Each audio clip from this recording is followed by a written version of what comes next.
Bonjour, je suis Mathilde. Et moi, c'est Lucie.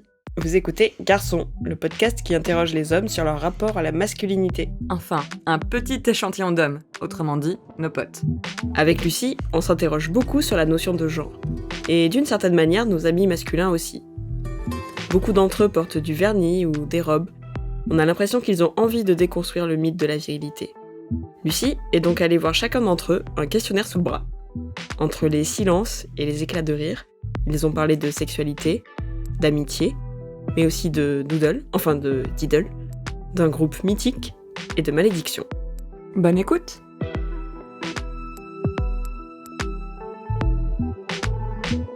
Épisode 4. Emilio.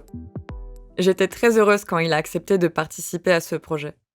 Je le sais discret et timide, du moins sur ce qui touche à son intimité. Alors quand il m'a dit qu'il était OK, non sans une pointe d'appréhension dans la voix, j'ai sauté de joie. Tout le monde l'appelle Mimile, mais je préfère utiliser Mimo. Je trouve que ce surnom va bien à ce grand mec aux dents du bonheur, avec ses yeux bleus presque transparents. Il dégage une force tranquille, une douceur qui dépasse l'entendement. Quand je lève mes yeux vers les siens, je me sens en sécurité, rassurée par ses bras qui entourent mes épaules. Mimo est un bon ami, un vrai de vrai. Il est à l'écoute, il est drôle, il est sincère. Ce que j'aime particulièrement chez lui, c'est sa capacité d'introspection. Emilio sait qu'il a des choses à travailler sur sa masculinité. Et il a été d'une grande générosité dans le récit qu'il m'a livré. Sans détour, il raconte ses angoisses, sa famille, ses réflexions sur l'hégémonie de la masculinité et les actions à mener en tant qu'homme. Parfois, quelques maladresses ont fait surface, mais je préfère retenir la tendresse du personnage.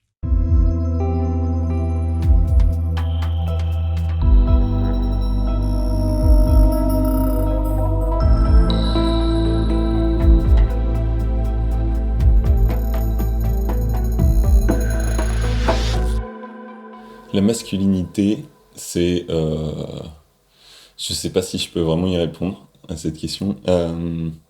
Pas facile comme première question. La masculinité, pour moi, c'est quelque chose qui est... tu peux voir de plusieurs façons différentes. C'est-à-dire qu'il y a ce qu'on met de nos jours sur ce nom-là et ce que ça représente de négatif. C'est-à-dire... tous les problèmes qui sont liés à la masculinité, qui ont un peu pourri, qui ont créé le monde dans lequel on vivait et dans lequel on peut vivre encore. Mais c'est aussi une part qui est intrinsèque à nous et à tout le monde en fait. Tout le monde a son degré de masculinité et de féminité. Et je crois que j'ai le stress qui remonte. Non mais laisse-moi le temps. J'ai trouvé le truc. Je me suis senti garçon au moment où je me commençais à me poser la question qu'est-ce que j'ai envie de faire ou pourquoi est-ce que je le fais ? Est-ce que je le fais parce que c'est genré ? Est-ce que je le fais parce que j'ai envie de le faire ?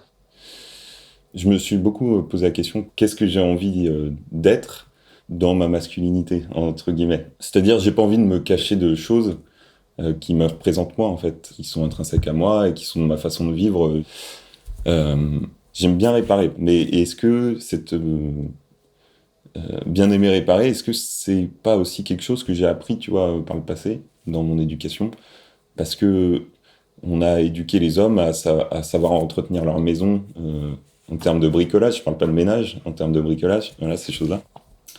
C'est-à-dire que pourquoi est-ce que j'associe encore la construction à la masculinité, tu vois ?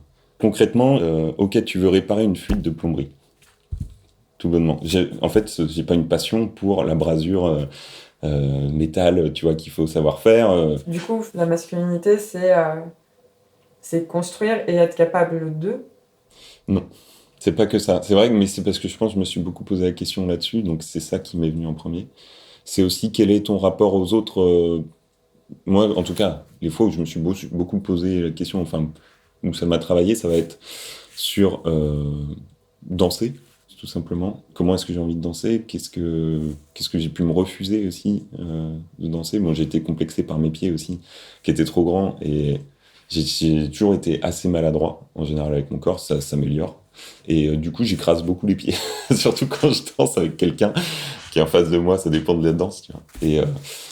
J'ai jamais été très bon danseur, mais parce que j'ai jamais vraiment appris à danser.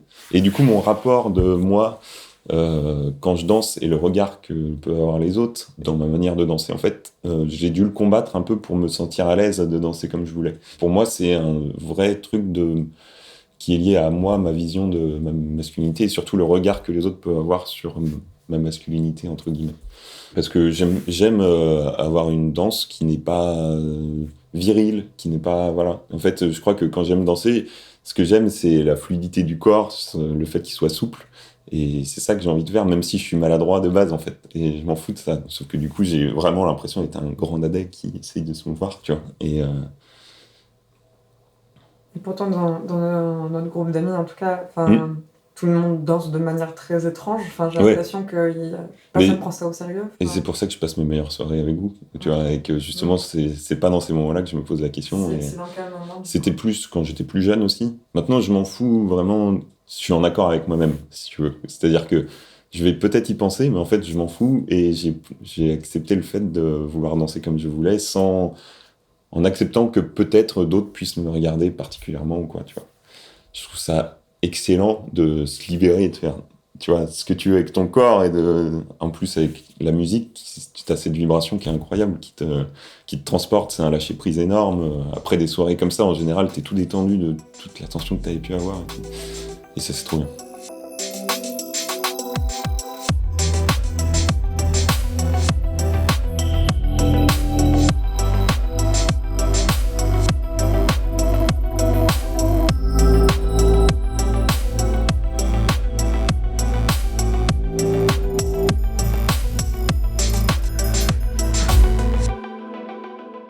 Du coup, quand t'étais plus jeune, tu ressentais que t'étais un garçon? En fait, j'ai toujours vu par le prisme de mes activités, ça, tu vois. Et ma vision de comment on allait me voir en fonction de si j'allais faire ça, elle était genrée, entre autres choses, tu vois. Mais en tout cas, la question se portait aussi sur le genre. C'est-à-dire qu'il y avait aussi comment est-ce qu'on allait me voir comme quelqu'un qui a peur ou pas, tu vois. Mais aussi, est-ce qu'on allait me voir comme quelqu'un qui aime les jeux de filles ou pas. Enfin, comme je te disais, c'est collectionner les cartes Doodle. Je sais pas si tu vois ce que c'est. C'était des cartes avec... c'était un lapin. Non, c'était pas du tout un lapin, c'était une souris. C'est pas Diddle? Pour moi, c'est Doodle. Mais c'était peut-être Diddle. Ah oui, je me plante peut-être. Je crois que c'est Diddle. Doodle, c'est une plateforme internet, non? Doodle, ouais, Oui, si, c'est Diddle. D-I-D-D-L-E, ouais, c'est ça. Et c'était d'ailleurs, oui, c'est ça. C'était à la base, c'était je pense, des carnets de bloc-notes. Ouais. Et ça s'est dévié en une collection. Ça ne servait plus du tout pour prendre des notes ou des. Alors, et je me rappelle qu'on avait un cahier complet ouvert. Et c'est une activité qui était typée féminine. Et pour autant, je le faisais, mais je crois que c'est à partir de ce moment-là que je me suis posé la question. Bon, je le fais, j'assumais de le faire, mais tu sais, en me posant la question. Donc c'est quand même que je le genrais déjà à cette époque-là. Et ça, c'était milieu de primaire, je pense. Tu vois, genre ma sœur avait dû arriver en primaire parce qu'on en faisait tous les deux, donc elle devait être en CP et moi genre en CM1, tu vois, un truc comme ça. Et après, oui, ça s'est même renforcé avec le collège, ce phénomène-là, ça c'est sûr. Elle s'appelle comment ta sœur? Maëva. Elle a quel âge? Elle a 3 ans de moins que moi, et j'en ai 28, donc elle en a 25. Et tu as remarqué que vous aviez vraiment eu une éducation genrée? J'ai remarqué des choses. Je pense que j'ai pas tout remarqué encore, mais j'en découvre pas mal. Quand on était jeune, dans les jouets, c'est clair et net. Moi, j'avais la boîte de Lego énorme qui était dans ma chambre, tu vois. Alors, tout le monde pouvait y jouer, hein, mais elle était dans ma chambre, et voilà. Et mon père lui avait construit une maison de poupées qu'il lui avait offert pour son anniversaire, tu vois. Moi, j'ai pas eu ce jouet-là, tu vois, non plus. Donc oui, il y avait même si j'ai pu jouer avec elle et que j'ai jamais eu de remarques de Emilio, tu préfères pas jouer, tu vois. Enfin, il y avait pas cette ambiance-là, mais il y avait quand même, tu vois, c'était quand même typé comme ça. Du coup, tu avais une bande de potes, genre. J'en ai eu plusieurs. Ouais, plusieurs. Ouais. Alors. Là, j'en vois une qui était au lycée où c'était plutôt sain. C'était juste, on passait du temps ensemble mais on s'éclatait à faire ça. Juste, soit à faire les cons, soit à faire des conneries. Clairement, c'était ça. Et c'était plutôt sain dans notre rapport les uns aux autres. C'est-à-dire que après, il y a pu y avoir de la moquerie, tu vois, avec des potes, ou trucs comme ça, qui étaient plus ciblés, tu vois. Mais il n'y avait pas de rapport de chef ou de trucs comme ça, dans ce monde-là, en tout cas. Et après, avant, je le vois beaucoup moins maintenant, mais ça reste quelqu'un avec qui j'ai énormément partagé de choses, qui s'appelait Charlie. et où, entre nous deux, aucun problème de hiérarchie ou de quoi que ce soit. Mais il habitait à 100 mètres de chez moi. Donc, c'était le pote de toutes les semaines, quoi. Ouais. Ouais, je vois très bien. Genre, c'est l'amitié Stephen King, quoi, où tu fais du vélo. Ah, je la connais pas, l'amitié Stephen King. C'est dans un petit bled et tu te retrouves en vélo au giratoire, tu vois. Oui. Et après, Il y tu avait, vas dans la nature et tu fais 400 coups ensemble, quoi. Il y avait de ça, ouais. Je traînais beaucoup chez lui aussi, parce que chez moi, c'était trop calme. Et ça me stressait, genre les dimanches, je savais que c'était dimanche rien qu'à l'ambiance, quoi. Tu vois, il y avait du Léo Ferré dans la maison dès 9h du matin, et le soir, on bouffait des pâtes avec un œuf au plat, et il y avait cette espèce de truc de c'est dimanche, il faut que je me mette à faire mes devoirs, et j'ai pas envie, enfin voilà, et qui m'angoissait énormément, ça. Et j'adorais aller chez lui, parce que ça pouvait être la fête le dimanche après-midi, comme jamais, parce qu'il y a des gens qui passaient à l'imprévu, parce que, enfin, voilà. C'était incroyable. T'as été quand même vachement dans des cellules d'hommes, entre guillemets. Même dès le lycée, ça. Ah oui? Ouais, parce que lycée, j'ai pris des options qui étaient ingénierie. Donc, depuis le lycée, je suis dans des cursus qui sont typés genrés masculins, tu vois. Et t'avais pas l'impression d'appartenir du coup à des boys clubs? Si, parce que typiquement, la bande au lycée, c'était que des mecs, tu vois. Voilà, et ça s'est fait comme ça. Mais c'était pas que mes relations n'étaient pas que celles-là. Enfin, j'avais quand même des bonnes relations et des vraies relations avec aussi des femmes. Euh, je me suis rapproché aussi, tu vois, avec les premières filles avec qui j'ai pu partager mes premiers émois, tu vois, les premiers contacts physiques et premières relations proches, du coup, dès le fin collège, mais surtout au lycée. Et j'ai eu des vrais moments aussi, tu vois, avec à côté des femmes, mais qui étaient beaucoup plus pas anecdotiques parce qu'ils étaient importants et je m'en souviens bien, mais qui étaient plus rares. Tu vois, je passais beaucoup plus de temps avec cette bande de mecs que voilà. Ça c'est clair. Est-ce que il y a déjà des hommes qui t'ont fait du mal, qui t'ont fait souffrir? Ouais, oui, oui, oui. Là, le premier souvenir que j'ai, c'était collège, un type qui m'a tapé juste pour un truc, tu vois, où c'est vraiment une connerie il voulait faire chier, tu vois, on était en train de jouer, il voulait faire chier, il nous pique un truc, j'élève la voix et il me fout une baigne, quoi, tu vois, voilà. J'ai ce souvenir-là. D'ailleurs, quand ça s'est passé, j'étais très angoissé à l'idée de pouvoir le dire à ma famille, que je m'étais fait frapper. Et quand je l'ai dit, on m'a dit, mais tu t'es défendu, enfin, tu vois. On m'a fait comprendre qu'il fallait que je me défende dans ces moments-là. Et que, ah ouais, t'es resté, t'as pas répondu, quoi, un peu, voilà. Que je pense que on n'aurait pas forcément dit à ma petite sœur, par exemple. Je me suis vraiment dit, ouais, je me suis pas défendu. C'est aussi ça qui m'angoissait sur le moment de leur dire, tu vois. C'était que je m'étais pas défendu sur le moment, j'ai pris un coup et ça m'a, tu vois, frisé, quoi. Et tu partages facilement tes émotions? Non. C'était tellement une question de rhétorique. Tellement. Et non, et j'y travaille en ce moment, ces derniers temps, mais non, je suis très rationnel et du coup, j'écoute pas mes émotions. C'est-à-dire que, en tout cas, je cherche une raison de pourquoi est-ce que je me sens comme ça. Mais je cherche une raison rationnelle, j'entends. Et alors que les émotions ne sont pas forcément rationnelles. Et ça, je l'apprends en ce moment. Voilà. Donc j'apprends aussi à pouvoir dire ce que je veux, malgré le fait que je sais pas pourquoi est-ce que je le ressens. À pouvoir dire ce que je peux avoir envie ou pas envie. À pouvoir dire je me sens mal, je sais pas pourquoi. En fait, j'avais peur d'être jugé là-dessus, tu vois.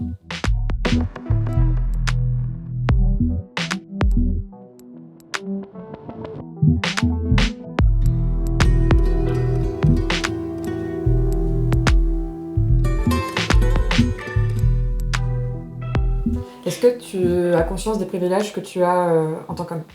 Oui. Oui. J'ai conscience que j'ai une plus grande liberté sur pas mal de choses. Qu'on va pas me poser 36 000 fois la question de si je sais le faire ou pas. Est-ce qu'on va considérer que je sais le faire ou... Voilà. Euh, pour en revenir un peu sur le bricolage, mais j'ai pas envie de rester trop là-dessus, c'est clair. Parce que c'est pas que ça. Et même si c'est à ça que je pense en premier lieu. Le fait de sentir que je peux aider les autres, tu vois. Je me suis rendu compte que c'était un truc que je reliais typiquement à ma masculinité, tu vois, et que je me disais pas, bon, t'es un mec, vas-y, il faut que tu le fasses, mais parce que c'était pas aussi clair dans ma tête, mais je pense quand même que le chemin de pensée, il passe par là, quoi. Tout comme j'ai failli te dire tout à l'heure, le micro, tu veux que je regarde pour le positionner, tu vois, parce que je suis dit, mais en fait, non, tu m'as pas demandé, en fait, si t'avais besoin de ça, tu vois. Donc, pourquoi est-ce que tout seul, je me dis, oui, c'est une de mes compétences de faire du son, et je suis très content de faire ça, et j'aime bien en faire, mais pour autant, tu m'as pas demandé, et c'est ton micro, et c'est ton réglage, et voilà, tu vois, il y a pas de... Il a bien réglé, du coup. Je m'en fous, tu me l'as pas demandé, et voilà, tu vois. Et je sais que là, tu me poses la question, mais en soi, toi, t'en avais pas le besoin de me demander en soi, tu vois. Donc pourquoi est-ce que moi, dans ma tête, je me suis posé ça ? Et je pense que c'est un trait qui est lié à ma masculinité, tu vois, de mon éducation là-dessus un peu, et ça, c'est vraiment un truc que j'apprends à déconstruire. Est-ce que tu te considères comme féministe ? Oui. Ouais. Mais pareil, je me considère comme féministe, mais je ne ressens pas ce combat au plus profond de mes entrailles. Tu vois ce que je veux dire ? Parce que je ne l'avais pas subi, et du coup, je le ressens pas comme ça. Mais je me considère comme féministe parce que je suis d'accord avec ces idées, avec cette façon de voir les choses. Tu soutiens ? Et je soutiens. Je soutiens à ma manière. Tu veux même être acteur à ton échelle, du coup, c'est ça ? Ouais. En tout cas, en parler, ça, il n'y a aucun souci. Mais quand il y a un moment de confrontation, tu vois, c'est ça la distinction. C'est-à-dire qu'en parler avec toi, là, aucun souci. En parler après qu'il y ait eu un problème, pas de souci. Mais sur le moment... Mais tu penses à quelque chose en particulier auquel tu aurais voulu réagir et où tu n'as pas réagi sur le coup ? Au resto, l'autre fois. Ne pas réagir, ou ne pas savoir comment réagir face à une situation misogyne. Emilio m'en a rappelé une qu'on a vécue tous les deux.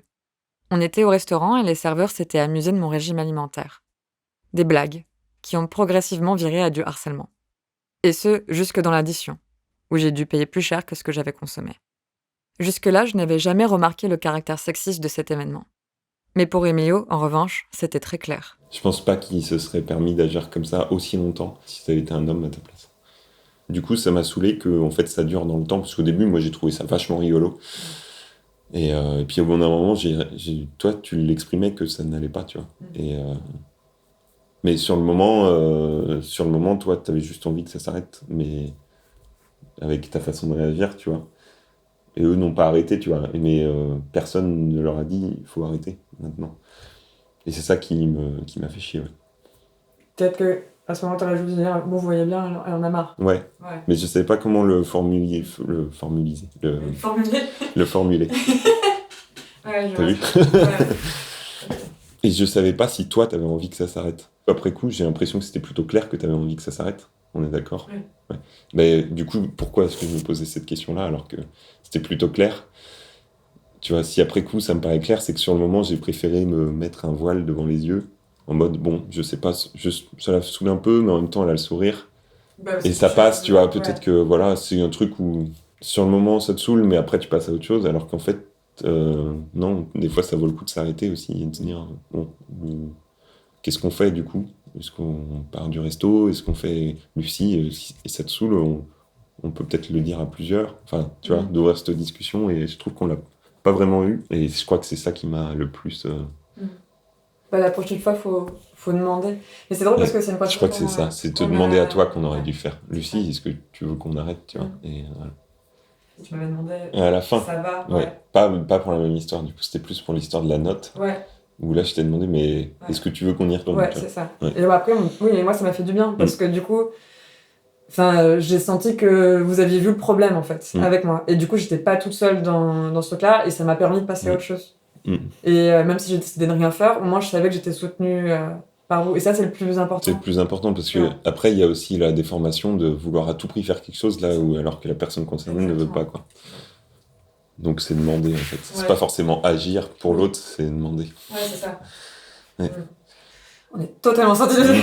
C'est pas grave, c'est des sujets qui sont importants. Ok. Quelque chose que tu voudrais rajouter dont on n'aurait pas parlé ? Non, je crois pas. Bah c'est bon, merci. Et merci Lucie.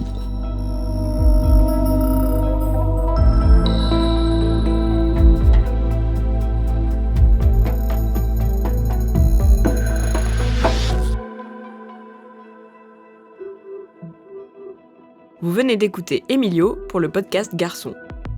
Vous pourrez trouver les prochains épisodes sur vos plateformes de podcast préférées.